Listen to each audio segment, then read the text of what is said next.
Hello everyone, Assalamu alaikum. Welcome to my new channel, Dark Horse Finance.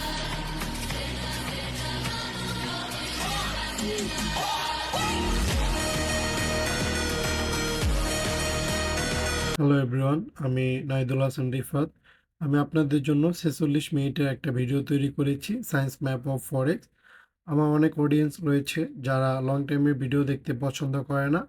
আমি তাদের জন্য এই লং টাইমের ভিডিওটাকে আলাদা আলাদা পার্টে আবার রিআপলোড করতেছি শর্ট শর্ট করে। এটা আমাদের 6 নম্বর পার্ট। প্রিভিয়াস 1 2 3 4 পার্টগুলোর লিঙ্ক আমি ডিসক্রিপশনে দিয়ে দিব, আপনারা চাইলে সেখান থেকে দেখে নিতে পারবেন। আর যারা সম্পূর্ণ ভিডিও দেখতে চান সেটাও আপনারা দেখতে পারবেন, কারণ ফুল ভিডিও আপলোড করা আছে। আপনাদের সুবিধার জন্য আমি শর্ট করে আবার ভিডিওটা রিআপলোড করতেছি। তাহলে চলেন আর দেরি না করে শুরু করা যাক আমাদের শেষ পার্ট, 6 নম্বর পার্ট। ফরেক্স সায়েন্স ম্যাপের শেষ পার্ট হলো game theory, 3 different type. Forex equal zero sum game, market maker versus retailer, liquidity hunt equal strategic tap. এই ডিফারেন্ট 3 টাইপ নিয়েই তৈরি আমাদের গেম থিওরি। গেম থিওরির ফার্স্ট পার্ট হলো forex equal zero sum game. Forex একটা zero sum game, মানে আমার profit অন্য কারো লস, কারো না কারো অবশ্যই লস, কারণ এই মার্কেটের নিজস্ব কোনো টাকা নাই। এখানে শুধু মানি ট্রান্সফার গেম চলে। এখানে আমি যদি টাকা হারাই তাহলে অন্য কেউ সেই টাকাটা পাবে। আমরা একটু এক্সাম্পল দিই, তাহলে আপনারা একটু ভালোভাবে বুঝতে পারবেন। যেমন এখানে বাইংয়ে পরে অনেক রিটেলাররা কনফার্ম ছিল যে এই জায়গা থেকে মার্কেট আপের দিকে মুভ করবে, কিন্তু মার্কেট এখানে ডাউনের দিকে মুভ করে। এখানে যারা বাইংয়ের জন্য ট্রেড প্লেস করেছিলেন তাদের কিন্তু সবার স্টপ লস হিট, আর যারা ডাউনের জন্য ট্রেড প্লেস করছে তারা কিন্তু এখানে প্রফিট। আবার আমরা যদি একটু লক্ষ্য করি যে এত বড় সেলিংয়ের পরে আমরা কিন্তু সাধারণত সেলিং করারই চেষ্টা করব, কারণ সবাই এখানে চিন্তা করবে যে এত বড় সেল হয়েছে মার্কেট তাহলে আবার নিচেই যাবে। তো রিটেলাররা এখান থেকে সেলের জন্য ট্রেড প্লেস করে, কিন্তু এইখানে যারা বায়ার ছিল তারা কিন্তু প্রফিটে, আর যারা সেলার ছিল তাদের লিকুইডিটি কিন্তু হিট। এখানে যারা বায়ার ছিল সবাই টার্গেট হিট, কিন্তু যারা সেলার ছিল তাদের লিকুইডিটি হিট।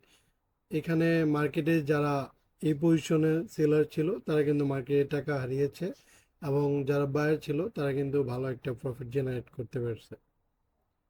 এটাই হলো জিরো সাম গেম, কারো টাকা হারাবে, কেউ আবার প্রফিটেবল হবে। গেম থিওরির সেকেন্ড পার্ট হলো market maker versus retailer.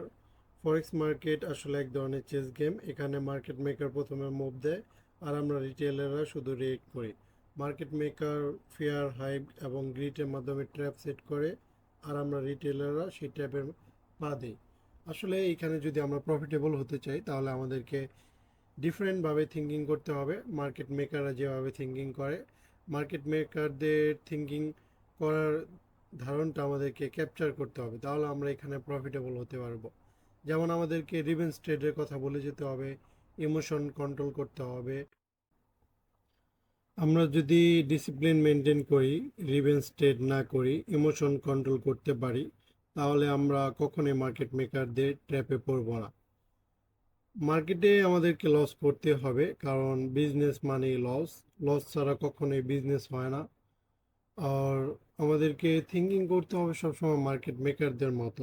Market মেকাররা সবসময় যখন চার্ট দেখে তখন তারা মনে করে, তারা সবসময় ফাইন্ড আউট করার চেষ্টা করে যে মার্কেটে কোথায় লিকুইডিটি আছে, কোথায় রিটেলাররা ট্রেড ওপেন করছে, সেই জোনটাতে আগে যায়, তারা লিকুইডিটি হান্ট করে, তাদের অর্ডার ফিল আপ করে, দেন তারপর তারা লার্জ মুভ রান করায়। এটাই আসলে মার্কেটের নিয়ম। আমরা রিটেলাররা এই জিনিসটা আসলে বোঝার চেষ্টা করি না, যার কারণে আমরা লসের ভাগ নিই আর মার্কেট মেকাররা লিকুইডিটি নেয়। গেম থিওরির থার্ড পার্ট হলো liquidity hunt equal strategic tap. আমার মনে হয় লিকুইডিটি নিয়ে আমাদের আর টাইম ওয়েস্ট না করাটাই বেটার হবে, কারণ প্রিভিয়াস পার্টগুলোতে আমি মনে করি লিকুইডিটি সম্পর্কে আপনাদেরকে ভালোভাবে আমি বুঝিয়েছি। তারপর আমি এতটুকু বলতে চাই যে মার্কেট সব সময় বড় লার্জ অর্ডার রান করার আগে মার্কেট লিকুইডিটি সুইপ করে। মার্কেট লিকুইডিটি সুইপ যেদিকে করবে তার বিপরীত দিকে মার্কেট বড় মুভ নেবে। এটি মার্কেটের একটা হিডেন টিপস আপনারা বলতে পারেন। ধন্যবাদ সবাইকে, দেখা হবে নিউ টপিকে নিউ ভিডিওতে।